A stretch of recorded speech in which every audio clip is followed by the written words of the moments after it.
Hello, everyone. This is a historic day, and I have here with me Senior Advisor Jared Kushner, Ambassador Robert O'Brien. They're going to summarize the history that was made today and take a few of your questions. We also have Special Representative Avi Berkowitz here and Special Envoy to Iran, Brian Hook, who will be in attendance. Thank you, Kayleigh, and thank you all for being here. I want to start today by congratulating the people of Israel and the people of the United Arab Emirates. Today is a historic breakthrough and a great day for peace. I also want to congratulate President Trump on this milestone. He worked very hard on this with his team. We worked with Prime Minister Netanyahu and the Crown Prince Mohammed bin Zayed, who really are two visionary leaders who made a big step forward today to really change the region. The last time we had an agreement like this in the region was 1994, when Israel made an agreement with the Kingdom of Jordan, which stopped aggression and helped bring forward peace. Over the last 26 years, there's been a lot of developments in the region, some positive, but many that have set the region back, and it has led to lots of lives being lost, lots of opportunity and hope being destroyed, and a region that really has had a lot of problems. When President Trump came into office, we had a caliphate for ISIS in the Middle East, which was the size of Ohio. We had a lot of instability. Iran's aggression was being felt all throughout the region. A lot of their proxies were very well funded and causing instability in Yemen and in Syria and in other places. And now we're in a position where we've been able to work with our allies. A lot of our allies felt abandoned. President Trump's been able to rebuild those relationships. His first trip as president was to Saudi Arabia in May of 2017, where he laid out the problems that were facing the region and very clearly articulated that in order to make progress, we'd all have to work together around common goals, and we'd have to acknowledge historic differences and historic conflicts, but we can't let those conflicts hold us back. President Trump's leadership, the ability to build the relationships with the leaders in the region, people were modernizing their society and realizing that we needed a new paradigm. On President Trump's visit to Saudi Arabia, we made an agreement with a lot of these countries that we were going to start a counter-terror finance center, and since then we've worked to limit the amount of funding that's gone to extremist groups. We worked with Saudi Arabia, which is the custodian of the two holy sites, and we worked with them to do a counter-extremism center to combat online extremism, and that's made a big difference because you can't solve the short-term problem without taking on the long-term fight. We've seen Saudi Arabia make a lot of modernizations over the last years, giving more rights to women and taking steps in the right direction, which have been very positive. And now today's breakthrough really allows us to go forward. To give you a little bit of background on this deal, this is something that's been in discussions now for over a year and a half. We were talking with Israel, we were talking with United Arab Emirates about moving forward.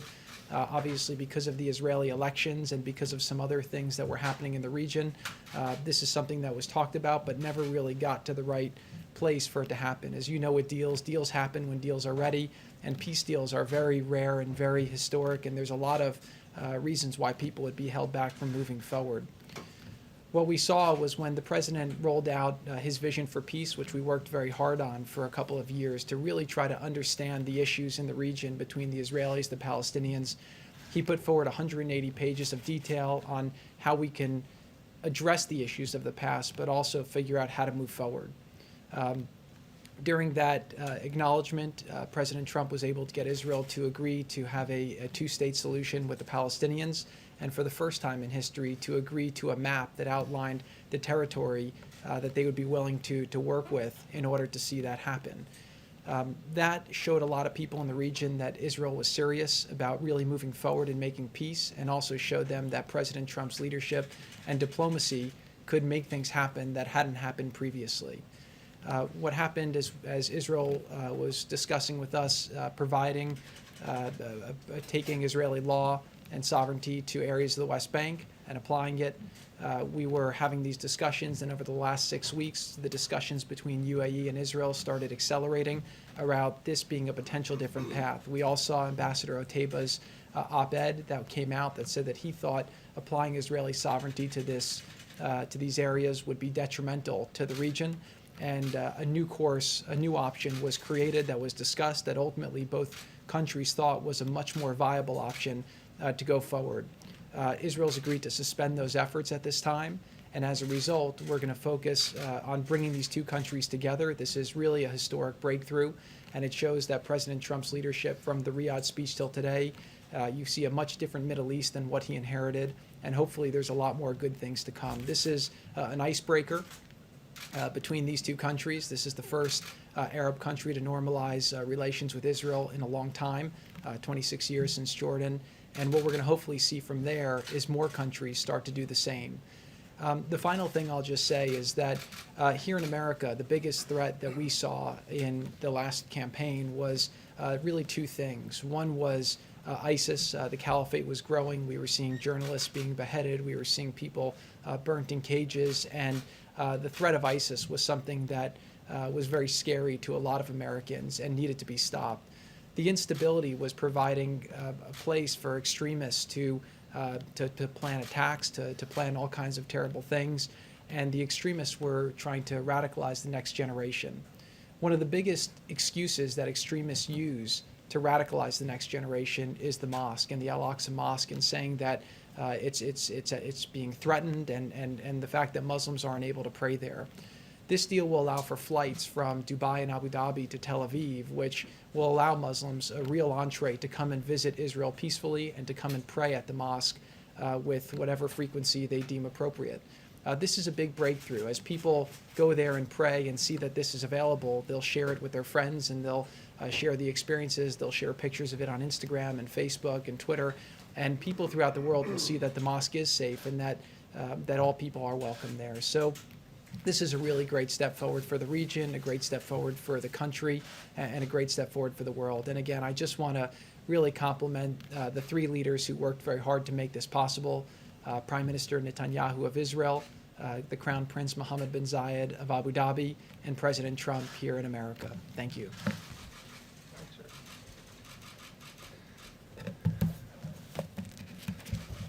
So thank you to Jared for that summary, and it's been extraordinary work by a number of fine diplomats working under President Trump's leadership to arrive at today's outcome. Jared Kushner has been at the forefront of those efforts. Avi, Brian Hook, and others have put in just tremendous work under the president's direction to get where we are here today. And I know, Jared, you don't have a diplomat title, an ambassador title, but we don't have a finer ambassador, especially in the region, than Advisor Kushner. So thank you for those remarks and for the really incredible effort. I want to start by congratulating today the President of the United States, the Prime Minister of Israel, Bibi Netanyahu, and Crown Prince Mohammed bin Zayed. This is a remarkable achievement, and the achievement is now will now be known in history as the Abraham Accords, or the Ibrahim Accords in the Muslim countries, or the Abraham Accords in Israel. It's something very special. It's something that doesn't happen very often. Very few of my predecessors as National Security Advisor have been able to come to this podium to announce a peace deal in the Middle East. It's a very rare thing. As I said earlier in the Oval Office today, the President is going to be known in history as one of the change makers and one of the remarkable leaders in the Middle East, and that's not something that you may have thought of when he came into office. But one of his very first steps was repairing our relationship with Israel, which had been badly damaged, especially in the last month of the prior administration. The president did something that was unheard of. Many presidential candidates going back 2 decades had promised if they were elected, they would move the United States Embassy in Israel from Tel Aviv to Jerusalem. President Trump had the courage to do it, and he developed wonderful credibility and a reservoir of goodwill in Israel. He recognized the Golan Heights as being Israeli territory, and took those away from a very what could have been a very destabilized situation that we've seen develop in Syria.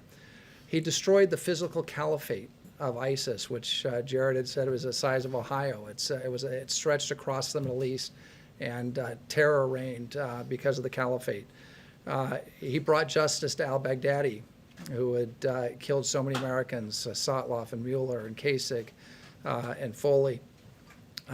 He'd put maximum pressure on Iran and cut off much of the terrorist funding that was going to proxy wars in Yemen, in Hezbollah in Lebanon, in Syria, and throughout the region.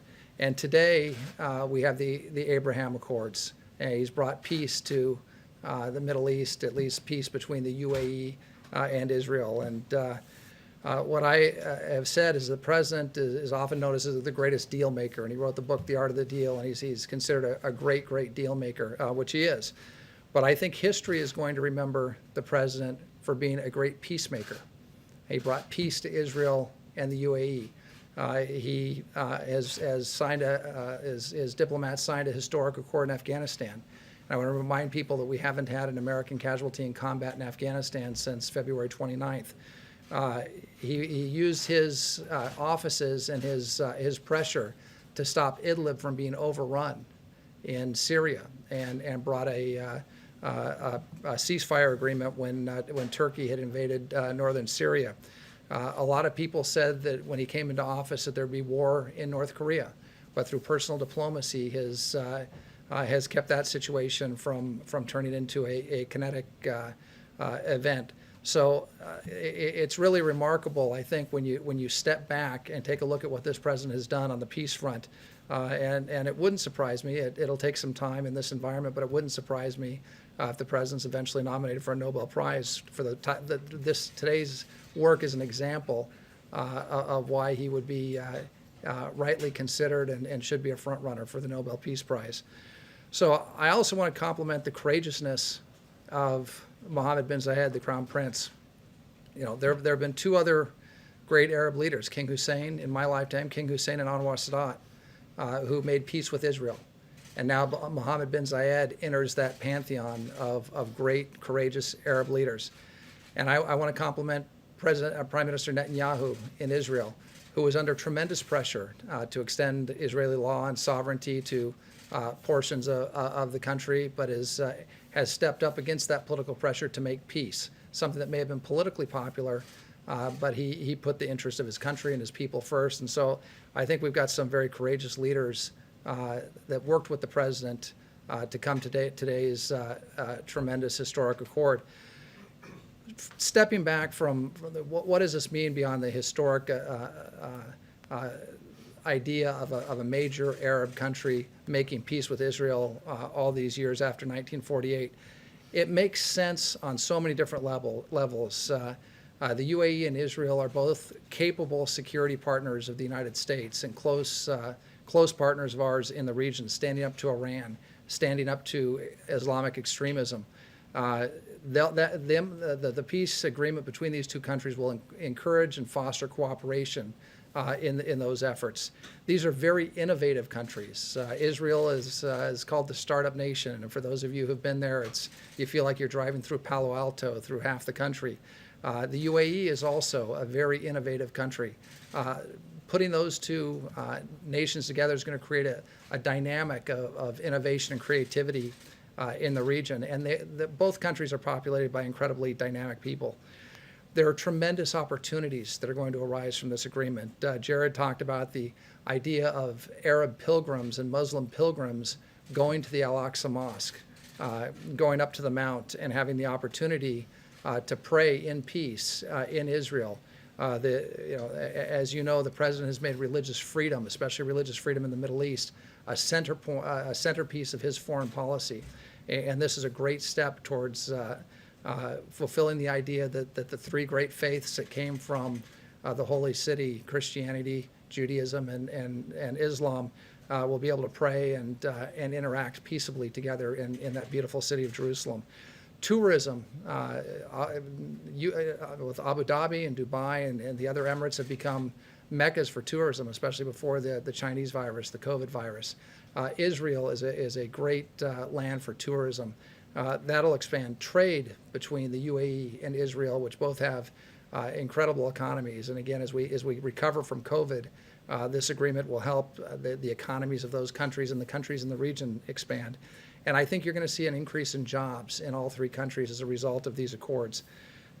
With respect to the peace process overall, we've got a great team. That team is going to be fanning out. We're going to be working the phones. We're going to be in the region. And we believe that there are other countries waiting in the wings that are going to watch and see how the tremendous response to the courage of Prime Minister Netanyahu and the Crown Prince have been received by their people and by the world. I mean, I've already been on the phone with a number of European counterparts who have called to congratulate us for our role in this accord, but some of whom are astounded that this took place. And we also think that this could lead to a great deal for the Palestinian people. It's a people that the President of the United States, President Trump, has not forgotten. And he's endorsed a two-state solution. He wants to see the Palestinian people in a prosperous country of their own. And the groundwork has been laid for that. So I think we'll be working very hard on those efforts in the coming months and year. So again, today's a great day. It's a great day for the people of the UAE. It's a great day for the people of Israel, for their leaders. And it's also a great day for the United States of America as we played a role that we've traditionally played throughout the world in coming in to mediate in difficult situations and achieve peace and achieve prosperity for our friends and neighbors. And again, I'm honored to be a part of the President's team on this. And again, we'll end with congratulations to the President for his leadership, and again to Prime Minister Netanyahu and Crown Prince Mohammed bin Zayed. Thank you very much. Start with Steve. Israel agreed to suspend its annexation plan on the West Bank. So the suspension will last. It's going to take a while for these agreements to get fully enforced and to go. And I think that right now the focus that Israel is going to be applying is towards building this relationship. The opportunities that are now created because of this, from an investment point of view, from an innovation point of view, from a health point of view, from a tourism point of view, and most importantly to both countries from a security point of view, are very robust. And I do believe that for the foreseeable future, you're going to see both countries focusing on that. I also think that Israel sees a lot of exciting opportunity in doing what's being done today with other Arab and Muslim countries as well. So that's really going to be the focus as to where we're going to be working with them. And one thing I also want to do is acknowledge the tremendous team that's worked on this to date. Obviously, Secretary Pompeo has been leading the efforts. The Vice President's been very supportive. And then obviously Avi Berkowitz and Brian Hook have been just tremendous along the way, both to get to today and also in the steps that will likely come forward. So. Thank you, Jared. This is already, you guys are touting this as a good step forward, but the Palestinian officials are already out criticizing it. If they aren't on board, how is this a good peace deal right now? Right. So look, they have a fairly predictable response that we've seen time and time again to all types of things that help make their people's lives better. Let's just focus on the facts of what's happening, and let's focus on how to push things forward. We laid out a 180-page, very detailed plan that we got Israel to agree to negotiate on the basis of, that invests $50 billion into their economy, that allows them to double their GDP over 10 years, that can create 1 million new jobs, help their people have a much better standard of life. We also got Israel to agree to have them have self-determination, have a secure environment, and then in addition to that, figure out how to create the right land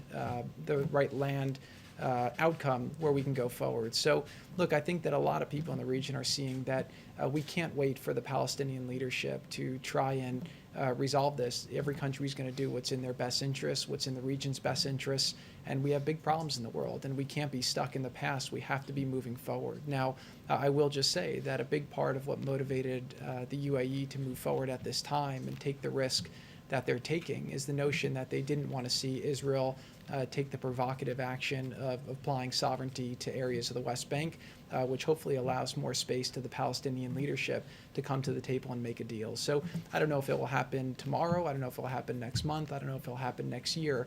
But at some point, I always learned with deals that there's a thing called gravity. And right now you're in a situation where Israel has said that they're open to making peace. A lot of people in the region have supported the vision that the president laid out. One thing you've seen with the president, he's a deal-making president, right? And part of being a deal-maker is not always showing your cards. Again, we were able to hold this quiet until this morning when we announced it. The president's had a very robust strategy for the Middle East that we've been executing piece by piece, day by day. And we've seen things have been getting better, problems have been getting resolved. The president's been taking things off the table. slaughtering sacred cows that were holding people back. And so if you kind of look at the snapshot today and you look back at the snapshot of where the president was when he started, you have a much different Middle East, and that's not by accident. So I believe over time we're going to continue to ask ourselves two questions with that conflict. Number one is, are we doing things that allow Israel to be more secure versus less secure for the Israeli people? That's America's strongest ally in the region. With this step, actually, UAE joins a very exclusive club and becomes, really one of America's closest allies in the region. And then number two is, are we taking steps that allow the Palestinian people to live a better life? And so, there's a lot of people who find historical traps where they can find excuses not to move forward. But President Trump is focused on creating a bright future, focused on progress and making people's lives better. So I will just say today that this is a big breakthrough. This is something that's public. We have a lot of things that are happening privately right now that are quite excited. And I do believe, again, that over the next years, if the president is able to keep going forward, you're going to see some historic changes in the region that will really make the world a much safer and better place. Thank you. Thank you, Jared. Appreciate it. Just actually want to ask you, Advisor O'Brien, you mentioned Anwar Sadat, and I'm just curious, do you see or envision sort of a Sadat, Reagan, Carter picture, a moment like that for the leaders? Because that's something I think people remember. I want to say it was 79, but going all the way back then. Right. No, I think we will have a formal signing ceremony at the White House, and we'll have to see who comes from the various countries. But I would expect that Prime Minister Netanyahu will be here, and either the Crown Prince or one of the other princes would likely be here in Washington. And I think it'll be a great day, and really. As you know, I normally don't talk about things that were said on presidential phone calls, but one of the leaders said that we've had a tough 2020, and this is like the best news of the year. It really is good news. It's a great news story for the American people, and it's been great to see how the press has reacted in a somewhat polarized time. I think this is one of those stories that everybody, regardless of your political stripes or on that sort of thing, everybody's excited about the fact that a Muslim Arab government is making peace with Israel. Big day, and we'd love to host them here at the White House. I think the president would very much like to host them, and so I think we'll have an event at some point in the not too distant future. And Jared, if I could follow up on something that you mentioned earlier, you talked about visionary leadership, not just in the region, but in general, including the president, to make something like this happen. He seemed actually fairly positive, albeit maybe cryptically, that maybe something soon could happen again to keep this inertia going with perhaps another country. Is it your sense that, yes, there's a good chance that we could have a similar announcement here in the next, say, 90 days, 80 days? I do think there's a very good chance. Now, one thing I'll say about the president is that one of the things you see in great leaders is a sense of optimism, and the president is a great leader for the country because he always wants to put forward a positive front and get people to do more than they're capable of doing and help people achieve things that people don't think is possible. And so his optimism is one of his great traits as a leader. I will say here that we have had several discussions. Obviously, we kind of stopped those discussions because this one looked like it was going, and it was very important to the United Arab Emirates to be the first. They wanted to make history and do it, but we do have several more that we've had discussions with, and now we'll continue those discussions to see if we can continue to move forward more. Look, at the end of the day, it's an inevitability, right? People in the world want to move forward. The Middle East has to stand on its own 2 feet. We have some great allies there. We'll continue to work with them and help them, but we'd like to see a security architecture and an economic architecture there where people have the safety and ability to live a better life, to have jobs, to have prosperity, and people need to believe that their children could have a better life than they can. And once that happens, people will choose a job over some of the other less good areas that they're being tempted to go to by the extremists. Thank you. Thank you. Couple of questions. First, you mentioned the flights. Can you tell us how quickly you expect to actually see those flights begin, embassies to open up, and to what extent is this strategy, in part, strategy and hope that Iran will be further isolated? I think Iran, if they want to move forward, again, the president's been very clear. He's not going to pay for a meeting, but he's always happy to talk to people, and that's part of him being a deal maker, and that's why, again, he was able to make this deal. He was able to make the deal for the OPEC Plus. He was able to make the U.S.-Mexico Canada deal. He was able to make the Japan trade deal, the Korea deal. We were able to get the FIFA 2026, the Olympics 2028. The president's a deal maker, so he'll always be flexible. I do think, though, seeing the two of the best militaries in the region come together should be something that people take note of, because it shows that, again, people are figuring out how they can optimize. And I do think that Iran has benefited from kind of dividing and conquering. Through their proxies, they've tried to create instability, and they've tried to have the Middle East divided, which is why they've always taken advantage of the Palestinian issue, and they've tried to stoke fear around that issue, and they've used it to keep people from joining together with Israel. You know, no Israelis ever killed an Emirati, right? There's not that hatred between the people, which is why there's no sense. So I do believe that we will start seeing interactions very quickly, and that both countries are very motivated, both from an economic point of view, from a tourism point of view, from a health point of view, from a technology point of view, to start moving forward quite quickly. Very, very quickly, if I could just follow up with you, you've been in the headlines recently. Just to give you the opportunity to respond, can you tell us why you were meeting with Kanye West? Did you discuss the election at all in any capacity? Yeah, so Kanye's been a friend of mine I know him for about 10 years, and you know, we talk every now and then about different things, and we both happen to be in Colorado, and so we got together and we had a great discussion about a lot of things. He has some great ideas for what he'd like to see happen in the country, and that's why he has the candidacy that he's been doing. But again, there's a lot of issues that the president's championed that he admires, and it was just great to have a friendly discussion. Thank you.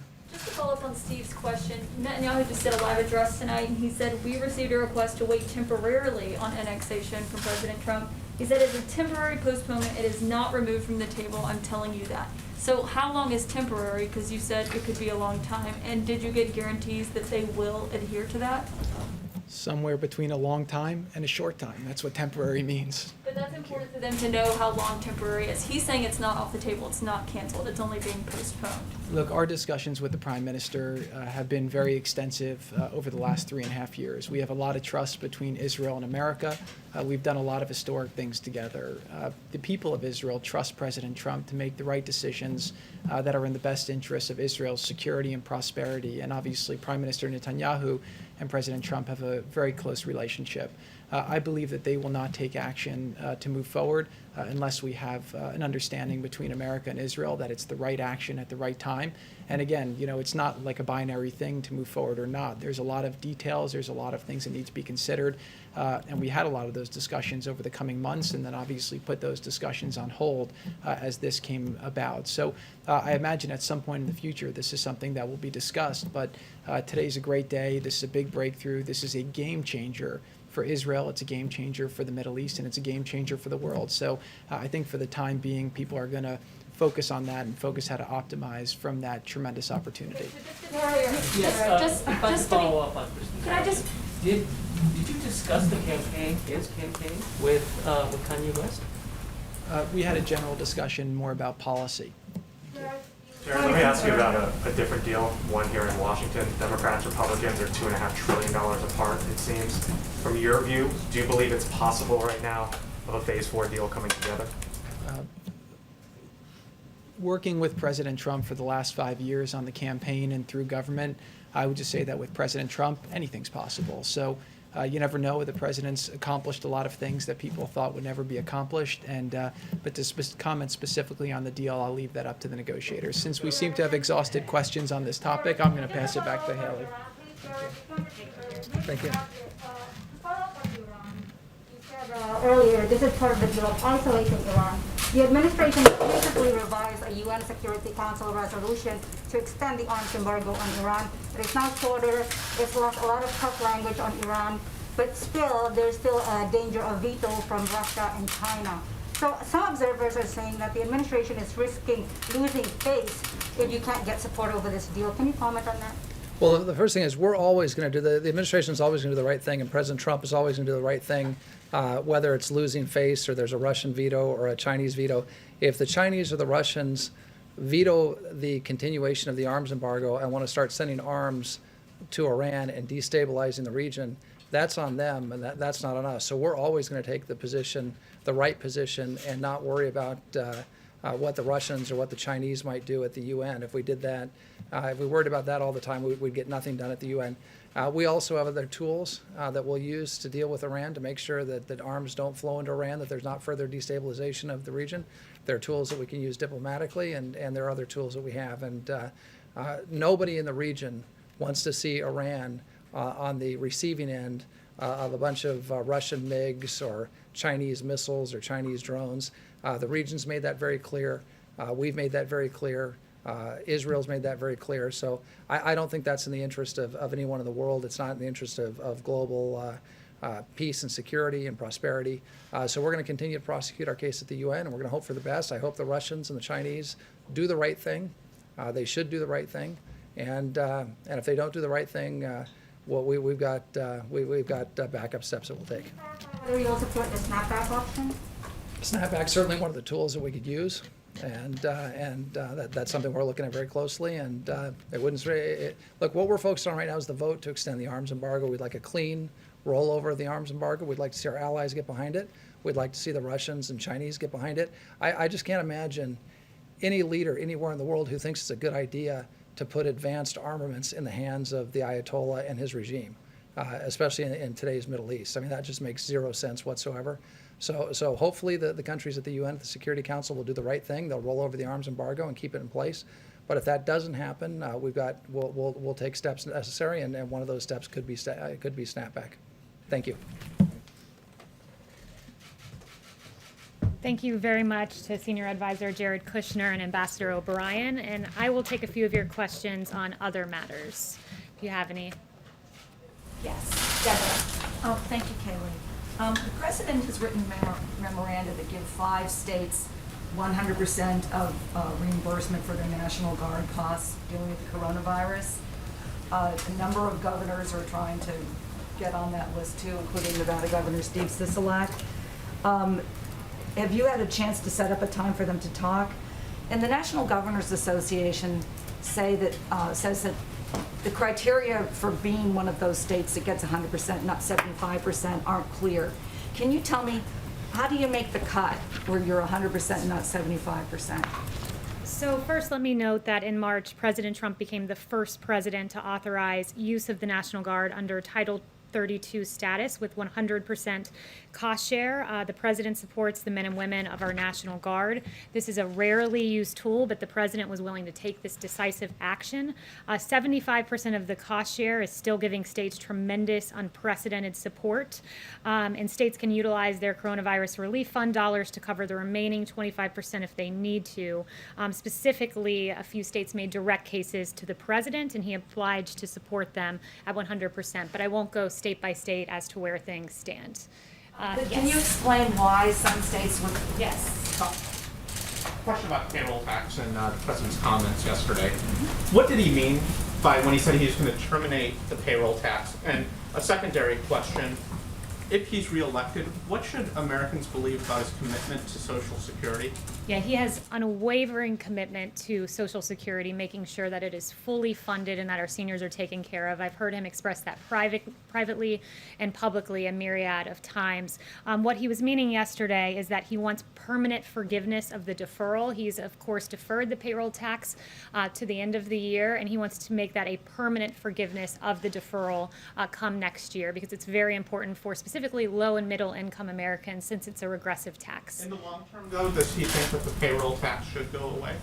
The president's very clear on this matter that he wants a permanent forgiveness of the deferral. That's as far as he's gone, and he's gone even further to say he's going to make sure that Social Security is fully funded. Yes. Yes. Yeah. Oh, the lead, and then we'll go to you next. Okay, so you voted by the U.S. mail. The president has voted by the U.S. mail. Many of his top people have voted by the mail. Why is he trying to prevent ordinary Americans from voting by mail?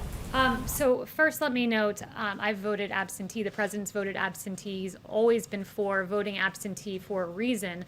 What he is not for is mass mail-in voting, or perhaps, to make it even clearer, mass mail-out voting, where everyone on the voting rolls is mailed out a ballot. Voting rolls in Los Angeles County, for example, you have 117% of the county registered to vote. How does that even make sense? It doesn't. And that would mean that in the least 17% of the ballots floating around would be subject to potential fraud. So that's what the president is standing firmly against, but he has always been for absentee for a reason. Yes. Kayleigh, we learned today that still roughly 15.5 million Americans are without a job. Nancy Pelosi spoke yesterday with the Treasury Secretary. Seemingly, there was no progress on that call for the 15.5 million Americans and millions others who could absolutely care less about the politics of it all. What would you tell them is coming next, considering that it seems as if nothing is moving policy-wise going forward? Yeah, what I would say is this, Secretary Mnuchin said yesterday, I am willing to move forward with legislation that provides funds to schools, childcare, food, vaccines, hospitals, PPP for small businesses, rental assistance, broadband, airports, state and local government assistance, and liability protection for universities, schools, and businesses. He's been unmistakable, this administration has and this president has. We're willing to move forward on that. What we're not willing to do is rubber stamp a behemoth $3.4 trillion deal that the Democrats put forward that was fundamentally unserious, that would have made ballot harvesting mainstream, that was a Democrat wish list. That's what we'll not move forward with. But this president, out of anyone, has taken action, serious action on eviction protection, serious action on unemployment insurance, on a payroll tax cut, student loan forgiveness in his executive capacity. And what I would say, the state of things now is, you have Nancy Pelosi saying we were willing to come down $1 trillion if they came up $1 trillion. Well, it's fundamentally unserious because the Democrats, the chief of staff has told me, wouldn't even tell us what they would take out of the $1 trillion. So they said we'd come down $1 trillion, but wouldn't list out the things that they would take out of their Democrat wish list. So Nancy Pelosi needs to come back from recess and negotiate because the American people deserve better. There are some conservatives who have made the argument that $3 trillion, give or take, has already been spent and no more needs to be spent. If there isn't a deal that is viable, is the White House of the position that since $3 trillion has been spent, it's okay, we don't need to spend any more? No, the president is all about what is best for America's families. He wants to see funding for our schools, direct payments to Americans. He's protected the American people in every way he can in his executive capacity. But as you noted, in terms of the fiscal cost of things and the height of this, when the economy was shut down, there was a $2 trillion deal negotiated. Next after that, when the economy was reopened, it was a $1 trillion deal. So for the Democrats to say we want more than what we even negotiated and passed during an economic shutdown, and to say we need $3.4 trillion, it's really an unserious proposal. Kevin. Thank you, Kayleigh. Your reaction to unemployment claims dipping below 1 million, 1.7 million new jobs as well, and blue state governors are politicizing school closures, says the president. What did he mean by that? Yeah, what he means by that is that when you look around the world, many countries in the Western world have opened their schools, and that we as the United States can do the same. We can find a way. The president, the White House has released guidance as to how to make that happen. And he doesn't want a decision that is so important for our children to be politicized, because he believes it's in the public health interest of the child to be back in school. And I've listed out for you all the reasons for that previously. And what was your first question? The unemployment claims dipping below Yes. 1 million. How surprised are you that that's the figure and the direction we're going? I'm not surprised, because under this president, he was the great jobs president once, brought us the greatest economy in modern history once, and he'll do it again. And this is more evidence of that, to see unemployment claims dip below 1 million, coming on the backs of a July jobs report that exceeded expectations. And of course, the 2 blockbuster jobs reports before that. It goes in line with the manufacturing ISM good numbers that we saw, and many other metrics. This is the president who's already making sure we have an economic rebound that outpaces Europe and other countries as well. Steve. Has the president been briefed on the Russian coronavirus vaccine? Does he think it's a workable vaccine? The president has been briefed on that. He's also been briefed on our own vaccine progress. One thing to note, and I believe Dr. Fauci made this point, our vaccines go through rigorous phase 3 clinical trial where we have 30,000 individuals that we test to make sure it's perfectly healthy and moving forward. So that's the kind of standard we have for American vaccines, and it's important that we do that. But we do think that we'll have a vaccine by the end of the year, and the president, in advance of that, is manufacturing hundreds of millions of doses of these vaccines in anticipation of one being successful. Chanel. Thank you, Kayleigh. Going back to Iran and Russia as geopolitical actors in the Middle East, they have been wellsprings of instability there, as we discussed, but how confident is this White House that Iran and Russia are finally going to be placed in their respective lanes in the advent of this deal and deals to come? Well, look, we believe that there's a big contrast here in where this administration stands and the previous administration. And when you look at the, excuse me, the Obama-Biden administration, they cozied up to America's enemies. The Iran deal was egregious. We know that there were cash payouts to Iran. And what this president has done is diametrically opposite, working with our allies, working with Israel, negotiating a historic peace agreement like hasn't been seen in a quarter of a century. So when you work with our allies, when you engage in diplomacy, when you have a great deal maker as president, you get deals like what we saw today, and it's stark contrast to what we saw from the previous administration. Yes. Does the president share former Vice President Biden's view that annexation would virtually end any chance in a two-state solution that would secure Israel's future as a Jewish and democratic state and uphold the right of Palestinians to a state of their own?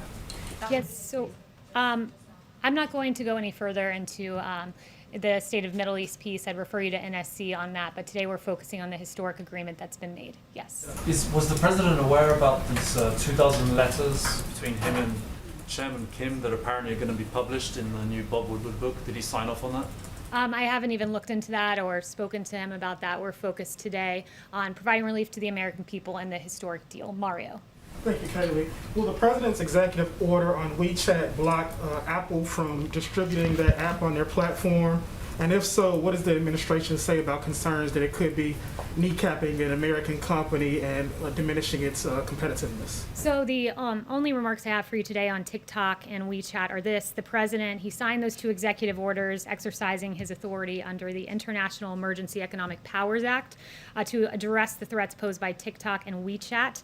The administration is committed to protecting the American people from all cyber threats, and these apps collect significant amounts of private data on users, and such information can be accessed and used by the PRC. And TikTok has a documented history of censoring free speech to conform to CCP propaganda, and we take the data of Americans very seriously. One other thing I wanted to clear up is that Speaker Pelosi has been fundamentally unserious in these negotiations and engaging in blatant partisanship. One thing she said recently is that she needs $3.5 billion with a B for election funding. That is a fundamentally unserious ask for this reason. I talked to the Office of Management and Budget. They said states have been given over $1.2 billion in election assistance grants since fiscal year 2018, and we estimate that they've spent less than a sixth of that funding in these 3 years and still have over $1 billion of those funds sitting around right now that have not been spent. So we encourage for Speaker Pelosi to follow in the footsteps of the suggestion of Congressman Ro Khanna of her own party, who said, I think Congress should be in session. I think it's absurd for Congress to be going on a break during a pandemic and a national crisis. I can tell you one person who hasn't been on a break. It's this president providing relief for the American people. Thank you, and he'll be out here at 5:30. Thanks so much.